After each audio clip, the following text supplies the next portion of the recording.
What's up, everybody? This is Machanix Garage. We back at you again, doing some more work on our 2017 Chevy Cruze right here.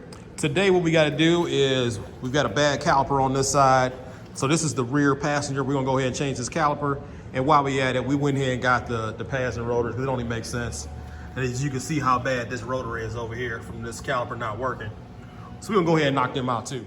All right, we got the wheel off. What we're going to have to do here is change this caliper.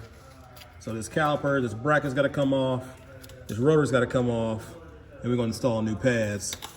So up here we've got a 13 millimeter bolt for our bracket, which is up here in the back. This is a 15 millimeter. And then when you change this caliper, you're going to have to remove the brake line here. This is the bolt here for it. This is an 11 millimeter. And then one other piece we're going to have to do also is disconnect the parking brake on this side of the car. So we'll get to that in a second. All right, we're at the stage where we got the caliper off. We've disconnected the parking brake. Now we got to remove this rotor. On some vehicles, you got this little screw here that you got to take out. It's like a retaining screw to keep holding the rotor on there. So this one, you're going to need one of these 6-point, they call them a Torx socket or ratchet, whatever you want to call it. This one's size is a T30, so you're going to use that to remove that bolt there.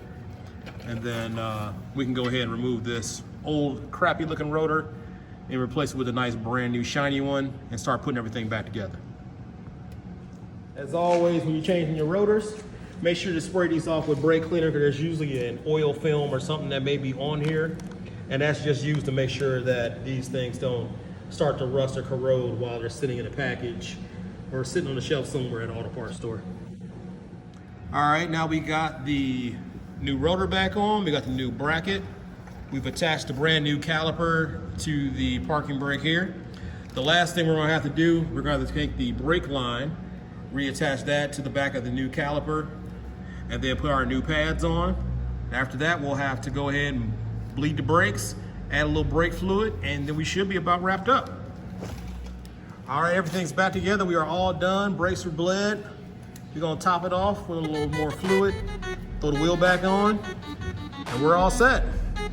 So for some more tips and tricks, follow us on Instagram at the Machanix Garage, spelled M-A-C-H-A-N-I-X, and also follow us, like and subscribe on YouTube at the Machanix Garage. Catch y'all later. Peace.